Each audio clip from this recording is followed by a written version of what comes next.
Terpujilah nama Tuhan Allah kita. Bapak Mama Saudara orang beriman yang bersuka cita di hari Natal. Shalom. Beta sondopel karena dari sini saat goyang. Bapak Mama Saudara orang beriman yang diberkati oleh Tuhan Yesus Kristus. Masing-masing kita tentunya diperhadapkan dengan berbagai-bagai pilihan dalam hidup. Ada pilihan yang baik dan ada pilihan yang sonde baik. Nah, kalau giliran yang baik atau sonde baik itu tinggal begini, satu tutup mata, baik kok, sonde baik kok. Kalau ketemu pas bilang oh pas. Kita juga diperhadapkan dengan pilihan harus dan tidak harus. Kita diperhadapkan dengan boleh dan tidak boleh. Hari Natal tentunya juga membawa kita kepada berbagai pilihan.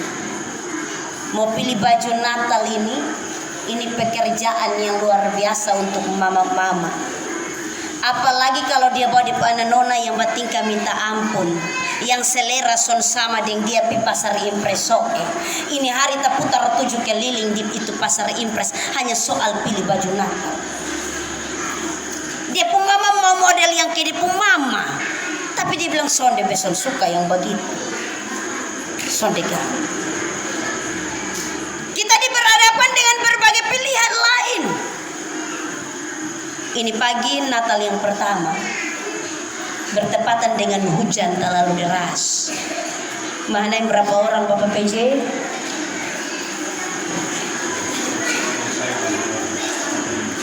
Tadi pagi banyak orang. Ini informasi yang kedua. Awal tadi bilang 30, sekarang di sana 50.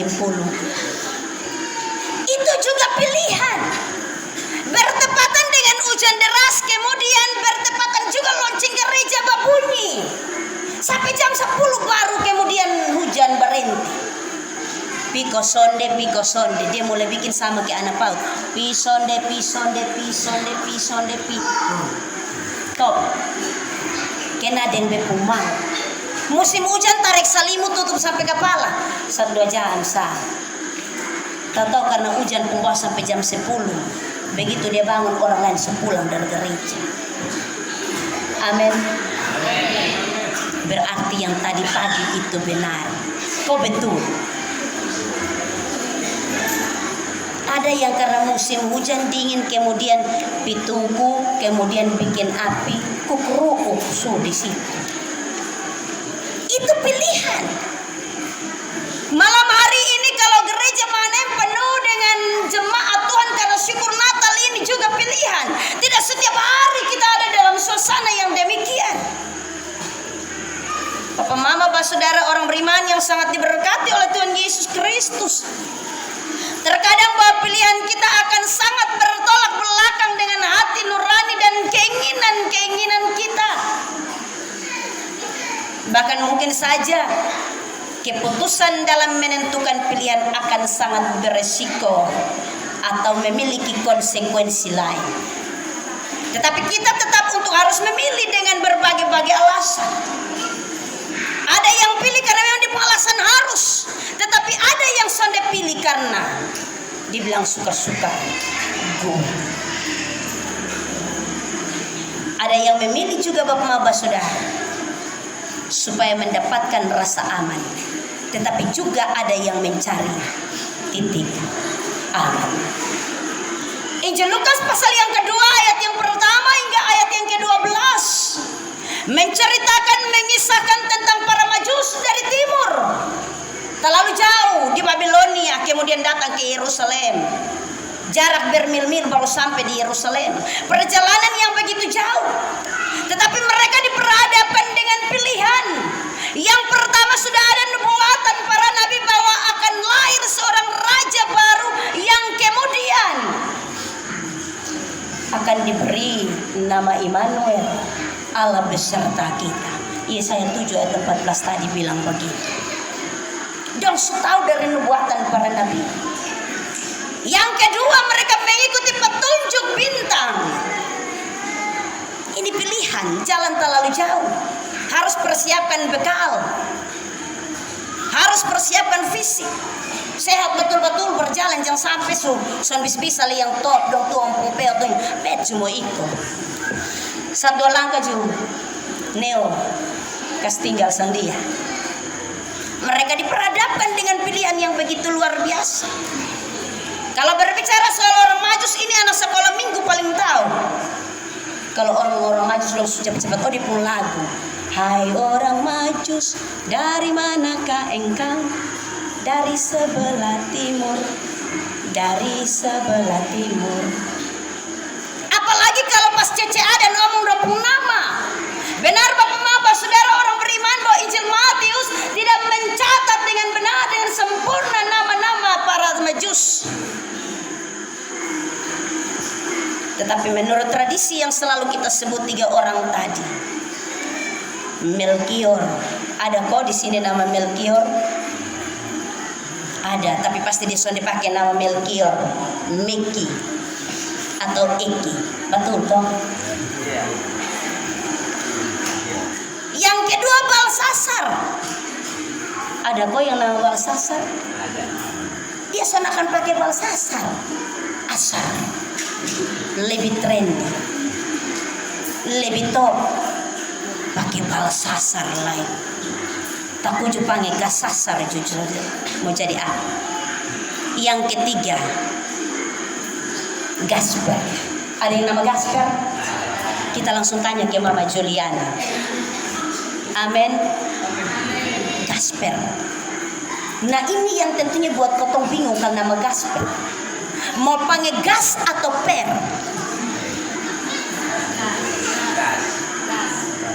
Majelis bilang gas, jemaat bilang per.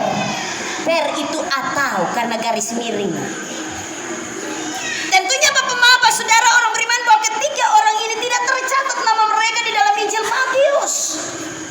Tetapi sudah menjadi tradisi kita menyebut Melkior, Balsasar dan juga Gasper. Mereka adalah orang-orang bijak dari timur. Mereka memiliki pengetahuan yang hebat tentang ilmu perbintangan. Karena itu jangan heran ketika mereka mau berjumpa dengan raja yang baru lahir di Bethlehem. Kata firman Tuhan, mereka melihat bintangnya di timur dan mereka mengikuti dia. Dong terlalu hebat dengan ini ilmu perbintangan. Sehingga tidak heran juga bahwa orang menyebut mereka orang-orang bijak. Karena itu Bapak Saudara orang beriman, sebagaimana firman Tuhan berkata, sesudah Yesus dilahirkan di Bethlehem di tanah Yudea, pada zaman Raja Herodes datanglah orang-orang Majus dari timur ke Yerusalem dan bertanya-tanya di manakah dia raja orang Yahudi yang baru dilahirkan itu. Kami telah melihat bintangnya di timur. Beta stop sampai di sini. Mereka sangat hebat dalam ilmu perbintangan. Sama juga dengan kotong. Ini tahun ini BMKG meleset.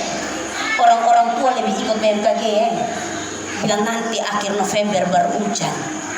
Padahal awal Oktober dia mulai hantam. Kemudian ini tahun banyak yang sudah kerja kebun. Kotong ada batas sibuk, kemudian tiba-tiba hujan turun. Kotong mau kerja kebun di mana? Mereka sangat hebat dalam hal ini Bapak Saudara orang beriman. Kata firman Tuhan selanjutnya, dan kami datang untuk menyembah Dia. Bapak Saudara orang beriman yang sangat diberkati Tuhan, tentunya bahwa apa yang disampaikan oleh para Majus ini mengejutkan Herodes. Dia bikin takuju, bikin naskah Herodes. Hah? Ada raja yang baru lahir. Beta pun masa belum habis. Iya, suksesi masih 2 tahun lagi ya. Bapak Oscar Anggu, kau beta masa belum habis, ada yang suku-puku dadat dan dia muda. Tentunya ini membuat Herodes terkejut. Kata firman Tuhan, bukan hanya Herodes, tetapi seluruh Yerusalem. Bapak Saudara orang beriman yang sangat diberkati oleh Tuhan Yesus Kristus. Yang menjadi tanda tanya bagi kita, kenapa sehingga Herodes begitu terkejut? Toh dia ada di Yerusalem, ada di tengah-tengah orang Yahudi. Bahkan dia juga belajar tentang Taurat, belajar tentang nubuatan para nabi, bahwa akan lahir seorang raja yang akan disebut Immanuel. Kamu terkejut buat apa? Tentunya bapak saudara orang beriman, Herodes memiliki beberapa alasan. Yang pertama, tentunya bahwa Herodes memiliki rasa takut yang sangat luar biasa. Rasa takut yang luar biasa. Kalau dia yang naik ini, kotong yang lain dia geser. Kalau dia yang naik ini, kotong piko berkos tunjuk muka batang hidung begini, lu siapa? Tentunya bahwa Herodes ada dalam ketakutan ini bapak saudara orang beriman. Dia begitu takut bahwa akan ada yang menggantikan dia, menggantikan posisinya, mengambil alih kekuasaannya. Karena itu dia terkejut dengan begitu hebat. Yang kedua, tentunya bahwa Herodes tidak percaya. Dia sudah baca Taurat, dia sudah belajar Taurat, tetapi tentunya bahwa dia tidak percaya. Kok kotong tunggu dari tahun ke tahun ju, dia belum datang. Apa raja yang baru lahir di kandang domba di desa terpencil yang nama Bethlehem? Bukan sama kayak kotong rayakan Natal, kemudian buat oke. Ada cookies Natal, lampu berkelap-kelip, hiasan sana sini. Tentunya bahwa Herodes tidak percaya akan hal ini. Masa raja yang baru lahir di tempat di kandang domba yang hidup, bukan di istana atau singgasana. Sedangkan dia seorang raja memiliki kekuasaan yang begitu luar biasa. Kotong juga ada yang sudah percaya. Jadi hanya merayakan Natal karena orang merayakan Natal, jadi kotong jiko arus. Akhirnya kotong pembagai gereja napas. Waktu Natal dan Paskah sah. Jadi kalau Natal begini beta juga heran, gereja Mahanaim bisa penuh manusia begini. Tapi coba kalau bilang pas kenaikan Tuhan Yesus, kenaikan kedua, soalnya ada orang di gereja. Paskah itu juga nanti pas yang di hari H. So lewat H itu son ada lain. Yang ketiga bapak saudara orang beriman, Herodes merasa terkejut karena dia memiliki panas hati. Tentunya bahwa dia memiliki panas hati yang begitu luar biasa. Ada amarah yang begitu luar biasa di dalam hatinya. Kok bisa ada yang datang mau ganti beta, mau geser beta pun posisi? Herodes memiliki amarah yang begitu luar biasa ketika mendengar kabar ini. Karena itu panas hatinya menggebu-gebu. Dia merancangkan hal jahat dalam pikiran dan hatinya untuk kemudian jangan sampai hal itu terjadi. Kok ada begitu kok? Natal ini mas panas hati. Mas panas hati Bapak Majelis. Bapak Majelis bilang sana ada les emosi dingin-dingin. Hanya Bapak PJ saja yang panas. Jangan sampai kau terima Natal tapi kau panas hati sebagaimana Herodes. Yang keempat bapak saudara orang beriman, kenapa sehingga Herodes begitu terkejut? Karena ada timbul rasa iri hati dan muncul kelicikan dalam hatinya. Ada rasa iri hati, sonde mau untuk orang lain bersaing, sonde mau untuk orang lain lebih. Wah ini kalian datang lebih dari beta nih. Minta ampun. Nubuatan bilang Bapak yang kekal Raja Damai, Allah yang perkasa dan selanjutnya. Dia pun gelar lebih banyak dari beta. Dia lebih dari beta.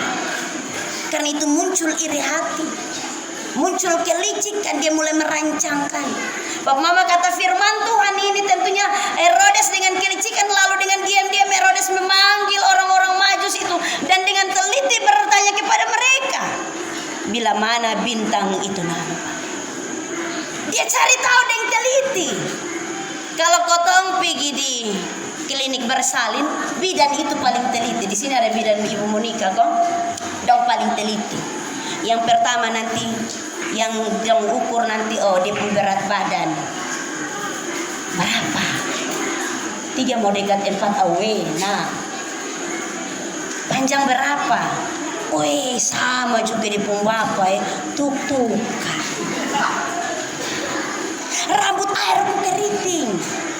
Wih, keriting memang betul orang alor keriting rambut. Terlalu Dia akan tanya dengan teliti. Herodes ketika itu bertanya dengan teliti, tetapi muncul kelicikan yang begitu luar biasa dalam hatinya. Karena sudah ada amarah, sudah ada panas hati, sudah ada hal-hal yang tidak diinginkan oleh Herodes ketika Yesus lahir. Dia sementara merancangkan hal yang jahat.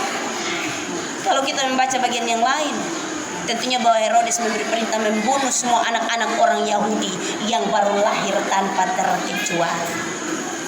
Jadi kalau ini hari kau menyanyi malam penuh sunyi senyap, damai di bumi dan damai di sorga, Bapak Mama. Waktu Yesus lahir itu tidak ada damai di bumi dan di sorga.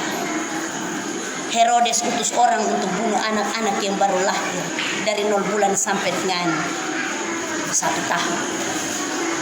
Bapak Mama, saudara orang beriman yang sangat diberkati oleh Tuhan Yesus Kristus dengan kebenaran firman-Nya. Tentunya bahwa karena hal ini kemudian Allah berfirman melalui mimpi.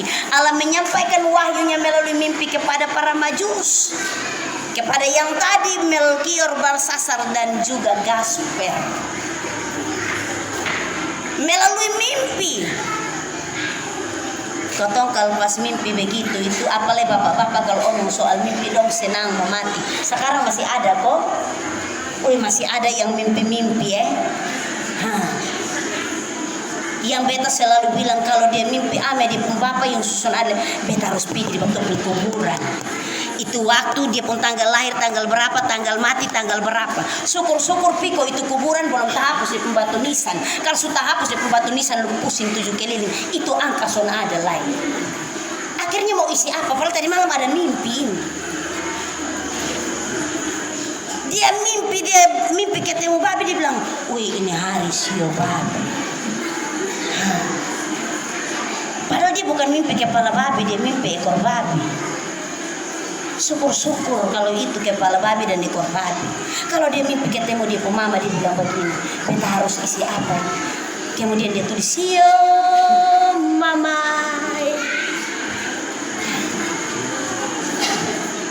Mimpi sebagai wahyu Tuhan. Untuk kemudian orang berjaga-jaga, berwaspada dan melihat apa yang akan menjadi tujuan dalam rancangan Allah ke depan. Karena itu Bapak saudara orang beriman yang sangat diberkati oleh Tuhan Yesus Kristus. Ketika mereka sudah pergi dan menjumpai bayi itu bersama Yusuf dan Maria, mereka sujud menyembah kepadanya. Tetapi kemudian kata firman Tuhan, pulanglah melalui jalan lain.